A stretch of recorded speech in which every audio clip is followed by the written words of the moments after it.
Welcome to the Outdoor Biz Podcast, your home for inspiring conversations with outdoor insiders.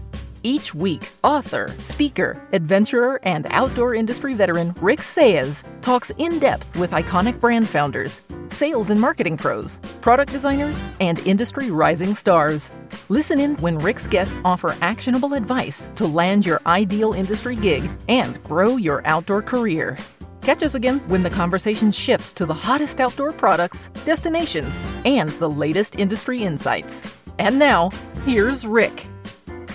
Welcome to episode 329 of the Outdoor Biz Podcast with Aaron Kindle, Director of Sporting Advocacy with the National Wildlife Federation. Aaron is a lifelong Westerner originally from Wyoming who possesses a deep appreciation for the West, its people, and its wild country. He comes to National Wildlife Federation from Trout Unlimited, where he worked on public lands issues for their Sportsman's Conservation Project for 4.5 years. Aaron went to college in Gunnison, Colorado, and received his MS from the University of Montana. He's an avid hunter, angler, boater, and all-around outdoor enthusiast. He lives with his wife and 2 children in Salida, Colorado, and serves on the board of directors for the Central Colorado Conservancy. Hey, Aaron, welcome to the show. Howdy, Rick. Thanks for having me. Yeah, good to talk with you this afternoon. Everything going well in your neck of the woods today? Yes, sir. We're going through the springtime weather pattern change like we always do here in Colorado in the spring. We had 70 degrees this weekend, and then it snowed last night. So that's how it happens, but love this time of year. Yeah, we get the same thing here in Bishop. It's cloudy today a little bit, but 70 degrees. We had some nice rain and snow in our mountains. We need, like everybody, we need the moisture, so that's always good. Yes, sir. So let's start out with your introduction to the outdoors. Tell us about that. How'd that happen?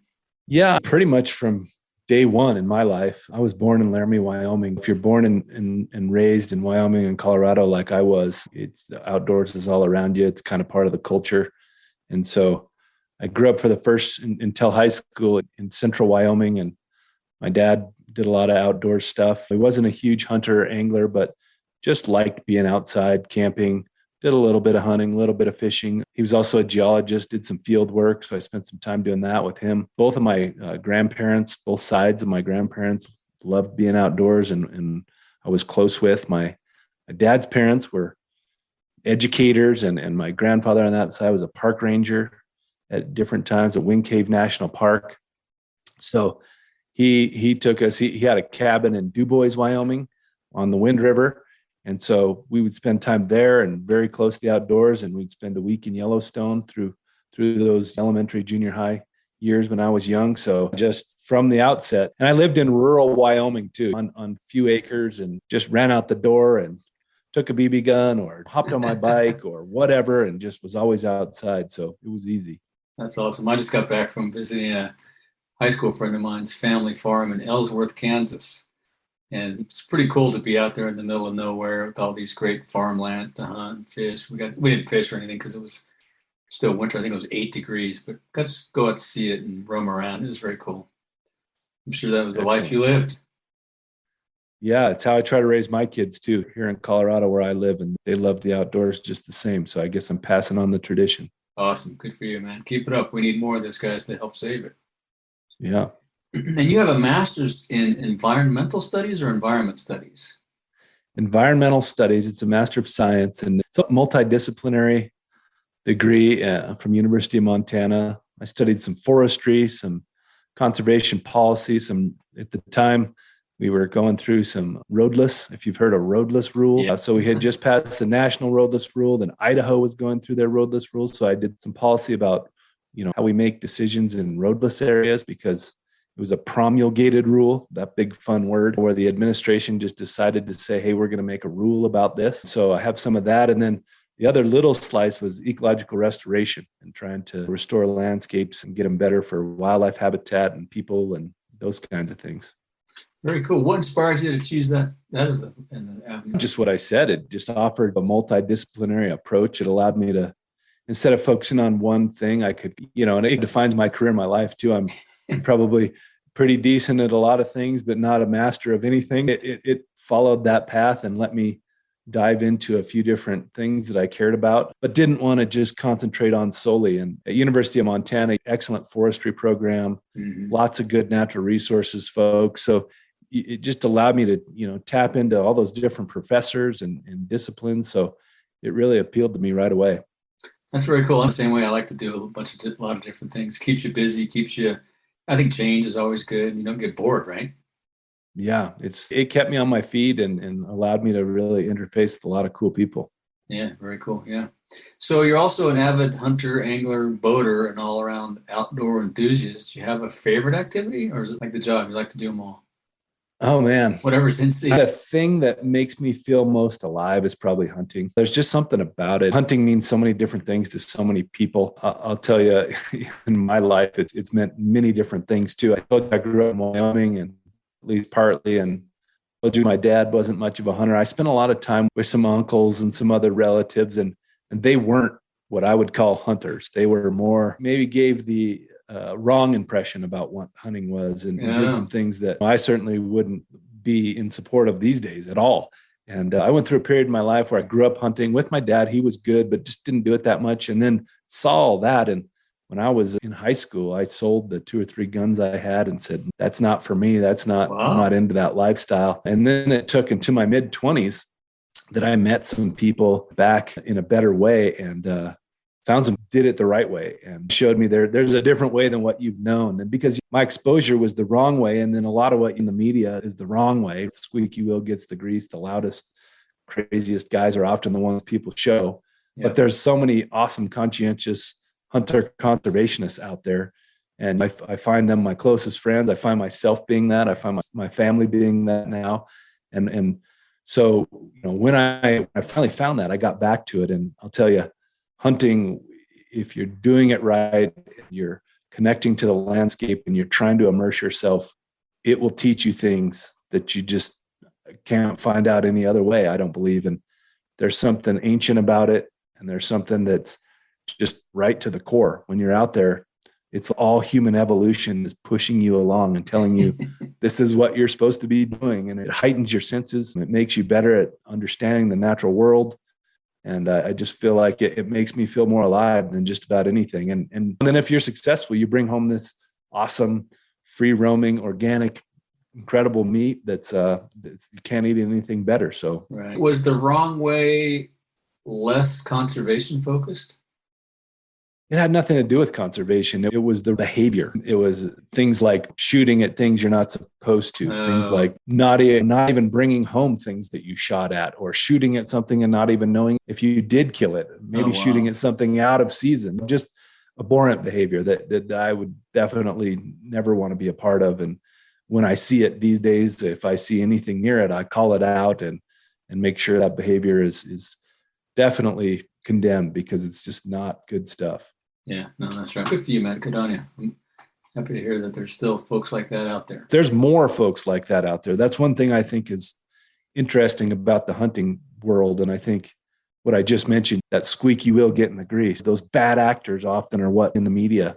Mm-hmm. But man, some of the most beautiful, amazing conservationists, old codgers you'd see on the street, look like an old cowboy that's maybe typical redneck or something, are the most invested, engaged, incredible conservationists that you can work with. And it just runs all walks of life. You'll see another person, you think, oh, that's some city person, hippie or something like that. And what do you know? They hunt, and they're a conscientious hunter, and they do it for all the right reasons. So that's been probably one of the highlights of my life, is turning that corner and then running with and becoming such good friends with and working in the places and in the discipline that those people have brought before me. And I get to just carry that on. So I think that's something I wish people knew more about, that hunting is more of that than what you. Yeah, no, I think you're right. I think that's true of a lot of things too. When you see the guys ripping across the land in their ATVs and stuff, there's a lot of those guys doing that, but not everybody is. The media likes the sensationalism. That's what we get. It's too bad. Yep. So you worked on public lands issues at Trout Unlimited. Tell us about a couple of those hot button issues. Probably, was it pollution related or trout related? Which was it? A little bit of everything. We worked on a lot of energy development issues. At the time, we had something going that was actually a partnership with the Theodore Roosevelt Conservation Partnership and National Wildlife Federation. It was called Sportsmen for Responsible Energy Development. And we were really imploring hunters and anglers to get engaged in espousing responsible energy development and determine and showing what that looks like if you're going to develop a landscape, because we all use fossil fuels, and obviously we need to start weaning off of those. But if you're going to use some of those things, there's a way to do it that appropriately is respectful of the landscape and is the responsible way to do it. And then there's the wrong way to do it. And one thing about hunters and anglers too, that I continue to say, and I love to be able to harness, is these folks are on these landscapes year after year. Yep. If you've been hunting for 20 years, you often have some of the same spots you go back to. If something changes there about it, you understand the animals aren't coming through there. The forest looks different. The water isn't the same. We wanted to get those voices, those credible, authentic field voices, into some of those discussions. Another thing about hunters and anglers often is they're more reclusive, right? They like the quiet out there in the woods by themselves a lot of times. So they're not often the ones that jump in front of a camera or are ready to go in front of a county commissioner or a senator and tell that story. We took those folks or worked with those folks and worked with these groups and lined up tenets for what responsible energy development looked like. And so we were working on that, but there's some issues like in Colorado, we have a place called the Thompson Divide. It's a huge roadless landscape, just almost completely aspen forest, very high value landscape that was having a developed proposal was coming in there. The whole community was against it. The county commission was against it. And so we worked out some different ways to help keep that place from being developed. It's in a piece of legislation. Some permanent protection is now in a piece of proposed legislation. I did some stuff, what was called outstanding waters. States have different designations for kind of really high value waterways. If they're really clean and they're really pristine. In Colorado, it's called outstanding natural waters. And I worked to get 3 or 4 streams inside the Thompson Divide designated outstanding waters. You have to prove that with some data, some water quality data, some insect studies, and worked with another group to do that. We worked on responsible OHV use. We had a thing called Sportsman Right at the time, where we were trying to encourage the appropriate behavior by OHV users. It's kind of like one of the things that I think about the sporting community that I love is that we don't want to shut things down, but we certainly want them to be done the right way. And there's a lot of responsible OHV users out there, but there's some bad apples. And just the other thing I mentioned, they go ripping off and tearing up a wetland or something like that, only one guy. And a lot of people would look at that and go, that's OHV users. That's who they are. And I was fortunate enough to run into some really excellent individuals outside of a creek near Colorado Springs that was called Bear Creek. And they found out through some really unique kind of cutting edge studies using Smithsonian samples that were preserved from the original times people grabbed out trout out of these creeks from the 1800s. And they were preserved in formaldehyde, which was problematic for all DNA analysis up to this point. And then a woman at University of Colorado perfected this new way to be able to figure out their DNA, to restore it and learn where they came from. And through that, they found out that in this stream was the only living strand of one of our original cutthroat trout, the greenback cutthroat trout. Wow. And this stream happened to be right on the edge of Colorado Springs, a city of 500,000 people, high use trail, motorcycle trail, wasn't really fished, just extensive recreational use. And got to meet one of the coolest guys. I still know him. His name's Ned Cease. He now lives in the town where I live. He's a famous motorcyclist, and he was an advocate for that trail because it was a highly technical, really unique trail. And he cared about the fish too. Awesome. And it was just a cool partnership. And we got to work on that. And now they've taken the genetics from that trout and they've moved it around into its native waters in several other locations. And so I got to do that in a high lake. A few years later, when they had hatchery raised fish, we got to actually release those fish back to some of their native waters for the first time in 150 years. So just a real kind of gamut of things that I did at Trout Unlimited that were really fun, and worked with the sporting community and just got some great opportunities. That's awesome. That sounds really fun too, to be on the cutting edge of that stuff in a number of ways, actually. It really Very was. cool. Yeah. How did you get involved with the National Wildlife Federation? We worked closely with NWF at TU. And so I knew many folks there, had some friends there at the time. One of my friends left the organization and was doing some sporting work. And I had a vision to create a few different things that, one of the things about TU is it's a cold water fisheries focused organization, right? it's a little bit more narrow focused than the National Wildlife Federation. We used to say, is there a cold water nexus when we would decide whether or not we would engage on certain conservation issues? So I had some broader concepts that I really wanted to work on. And one of them was getting more women involved, or women hunters and anglers. We have an initiative at National Wildlife Federation called Artemis. That's the growth of that. And I got some women together and we brainstormed and figured out what we wanted to do. Now we have a couple of women who run that program for us at National Wildlife Federation. But essentially, it was the right place at the right time. NWF had a great sporting opportunity that would allow me to bloom my skill set and do a little bit more and take some of these concepts I wanted to build up and run with them. And so that's what we've been doing. We've grown our program. We call our sporting work NWF Outdoors now. We have a podcast. We have the Artemis stuff. We have many different things we work on. So a lot of that's come to fruition. Good for you. That's awesome. And this next question sounds irrelevant at this point, but I was reading over your bio and you have quite a diverse set of responsibilities. And I'm guessing from all the things you've told us about so far, you don't have a typical work week. I think right now I would say it's more typical. And that's just because after 2 years of COVID, I did a lot more of sitting in front of a computer than I typically would. But yeah, I don't have a typical. Sometimes we'll do something with Artemis and it'll require a little bit more time, and we'll be working on grants and what are we going to do that's innovative that would, attract funders. And then the next week we'll have a podcast and we'll be talking with someone in Louisiana. And then we also recently did a podcast series on chronic wasting disease, which is, we have 5 of those and we're about to do the 6th one. It's a 6-part series. Cool. Everything from experts from state agencies to deer experts we had Representative Ron Kine, the sponsor of the Chronic Wasting Disease Research and Management Act, on one of them. We'll do some stuff like promoting action in Congress and getting our followers and subscribers engaged in that. There's all kinds of issues. When a particular bill will get a hearing,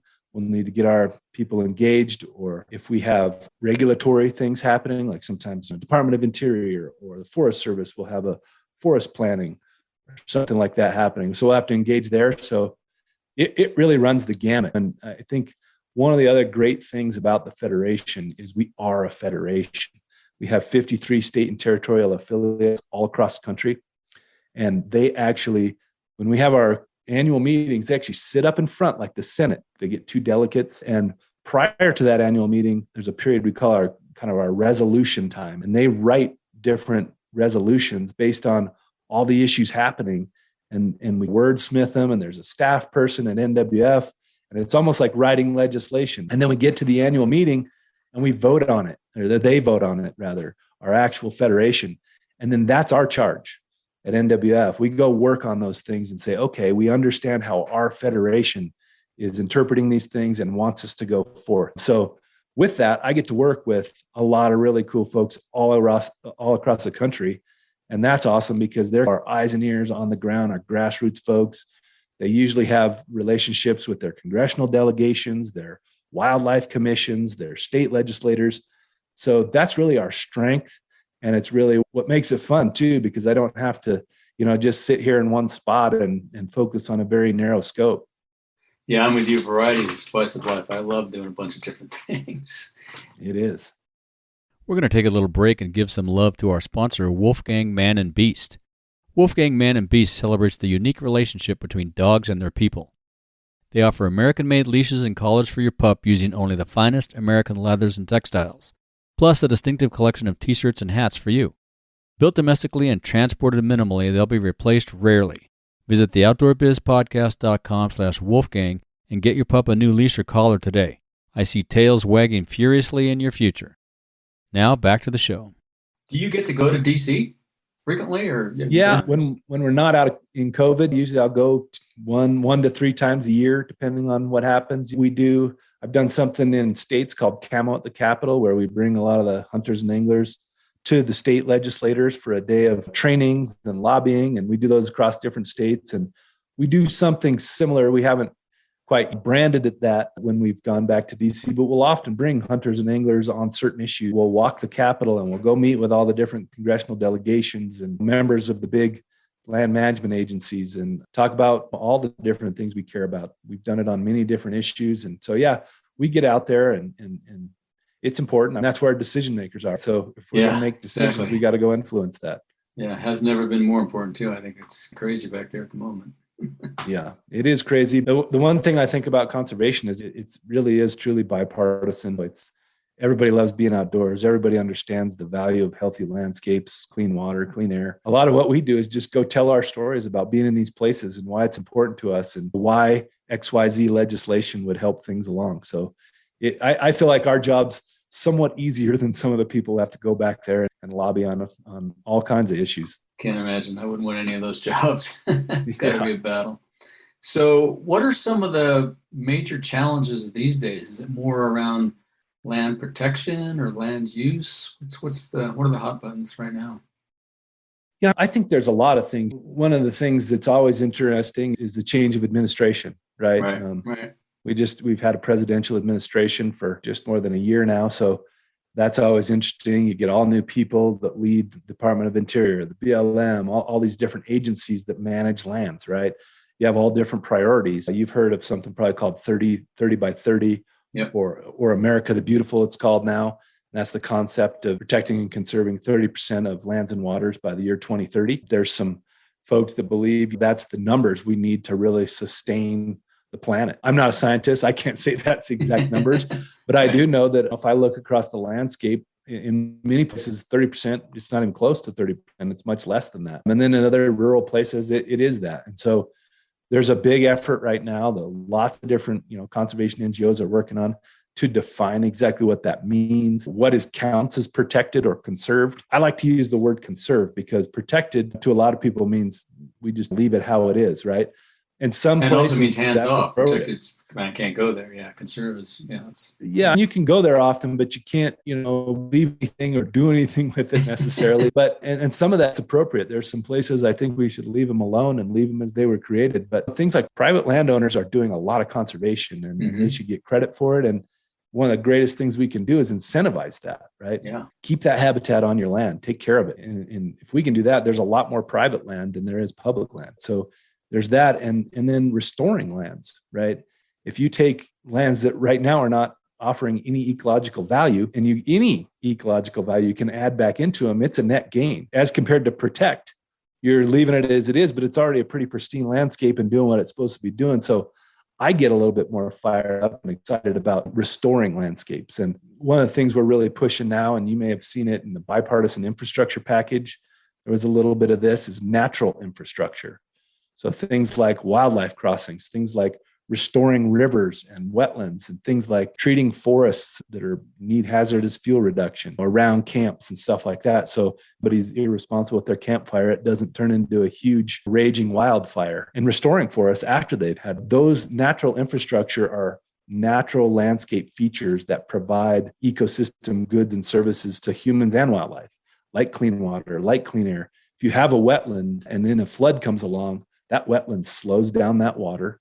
It filters out pollutants. It provides habitat for fish and wildlife, and it cools the water before it gets back into the main, stream channel. So if you can put more wetlands on the landscape, especially ones that have been taken away, if you can get them back, you're getting a net gain for people and wildlife. And often the other cool thing about natural infrastructure is it saves built infrastructure. So if you have wetlands and a meandering river, as opposed to a degraded channelized river with no vegetation on the sides, that all of a sudden a flood comes and the river's just ripping down the middle, no slowdown. It takes out bridges, floods communities, so on and so forth. But if you have that natural meander with wetlands and features and vegetation on the side, you slow those waters. And so it's a really cool just win. And so we're working a lot on defining that, helping that get into 30 by 30 type thinking. You'll see our CEO talking all the time. He's testifying in Congress quite often about natural infrastructure, about natural climate solutions. I work a lot on getting the hunting and angling community engaged in the climate change world. That stuff's happening. And again, as I mentioned earlier, I believe we're the best messengers. We're out there. We see this stuff. We know if our trout stream this year, there was multiple closures of rivers in Montana, Colorado in the afternoons because of too hot of temperatures. That's new. That hasn't been happening. And so we're seeing that firsthand, and that's meaning loss of opportunity. So we know those stories, and we need to go tell decision makers about them and advocate for solutions. Yeah, that's awesome. We had some of that out here this year too. What, I don't have a question on your list, but we've seen, as you have too, I'm sure with COVID, a lot of people are getting outdoors. And we had a whole influx of folks up here camping and first timers and stuff. And there's a lot of folks that we need to coach up and help them, understand how to protect the land. Are you guys doing, what kind of things are you doing in that arena? Yeah, I don't work on that quite as much, but NWF certainly has this. We have all kinds of different initiatives for youth. We have a program called ECHO. That's Early Childhood Health Outdoors. And it's about getting outdoor opportunities and into schools at a very young age. I'm talking preschool. When kids an opportunity to just crawl around on natural features, to play outside and in the woods and things like that, rather than on a swing set. Swing sets are cool too, but immersion into the outdoors, those kinds of things. We have a program called Gardening for Wildlife, where we encourage the use of native plants and attracting pollinators and taking care of the birds that are coming through. There's a lot of different ways folks can engage, and when they're outside more, they can get their kids outside. They can learn more. Our Artemis program has all kinds of trainings about getting engaged in conservation. If you're going to go out and start using landscapes, then hopefully you're there as one of the people who takes care of them too, and will advocate on their behalf. So it's a whole gamut as far as starting them young, providing opportunities to engage with decision makers, your own daily activities like water conservation or gardening for wildlife or taking care of pollinators. So we do all of it. That's huge. Yeah, I taught at an outdoor 6th grade camp out of college for about 3-4 years. And it's always fun too to see those kids. And we brought kids up from the inner city of San Diego up to Palomar Mountain. And you just see those kids' eyes get big and wide when they see something outdoors that may heretofore they might have been scared of it, but they realize, oh, it's just the way it is. It's just so cool to see those young kids and people in general just interact with nature that way. That's very cool. Yeah, we work a lot on just getting people access to the outdoors too, providing near to town opportunities and helping underprivileged folks get out. There's a lot of different ways we do that. NWF's probably one of the most diverse and broad. Like we touch everything, right? Ranger Rick, right? That's NWF. And most people, if I say Ranger Rick, if they haven't heard of NWF, you say Ranger Rick and they know Ranger Rick. So that's another way we engage kids and start bringing them up through conservation concepts. So we do everything, man. Coastal restoration work. I have a huge campaign down the Mississippi River Delta called Vanishing Paradise. We do Great Lakes work. There's a lot of invasive carp. Well, wildlife's everywhere, lakes. Right? And it's cool work. It's fun work and a lot of great people to work with. That's very cool. So do you get to hunt or fish on the job? Yeah, occasionally. There's opportunities for that. Yeah. If I only did it during vacation, that would be a lot. It says sportsman in my title. It's like being a pilot, but only flying when you're on vacation. You got to do it some. Yeah, I get some cool opportunities. A lot of our affiliates lead the way with the hunting and angling voice too. So I get the opportunity to be with them, get the opportunity to go film stuff once in a while or do different conservation stuff with hunting and fishing. So yeah, I do get out. Never enough, of course, because that's a great way to interact with some of the land stewards, some of the population too, I'm sure. Yeah. Yes, sir. Very cool. You got any recreational fishing or hunting trips in your future? Oh, always. What's coming up? I fish probably. Here is about to be the golden season for fishing for me locally where I live. The blue-winged olives hatch, and before the water rises and we get spring runoff. So I fish once or twice a week. This time of year, about now, up until runoff really hits. But I just finished filling out. I have a 16-year-old son who got his first elk this last year. Nice. And we just finished applying for all of our tags. So we'll be hunting a lot this fall. And he's just so into it. He designed it all for me. Here's what you got to do and use this and go here and we're going to be here. So we'll definitely be doing that. And we're just beyond just hunting or fishing. We live our life to try to get outside. So we'll be doing some road trips this year. We just, for spring break, spent several days in the Utah canyons, our neighbor here in Colorado, and as me and my family. So that was awesome, and just live our lives to get outside. Yep, right on. Good for you. Do you have any advice or suggestions for folks wanting to get in the outdoor biz, either in the wildlife side of it or just in general? I think the biggest thing to me is, I tell people this all the time, conservation particularly isn't a spectator sport. You can't just hang to the side and be like, man, I really like that outdoor place I go. It's cool. And just hope that every year after year when you show up, somebody else is out there taking care of them. It takes an army. It takes all of us. If you can't directly engage, throw your $35 at an organization that you think does a good job. Get engaged and follow your passions. That's the one thing that I love about working in the outdoor space is almost everybody's here because they love the outdoors. Right. And so you don't have to work with people that are just like, I hate my job, because they love what they're doing. And so that's cool. And so I'd say take care of the places you love and follow your passions, because it'll take you to good places. Love it. That's awesome. What's your favorite piece of outdoor gear under $100? I'd say two things.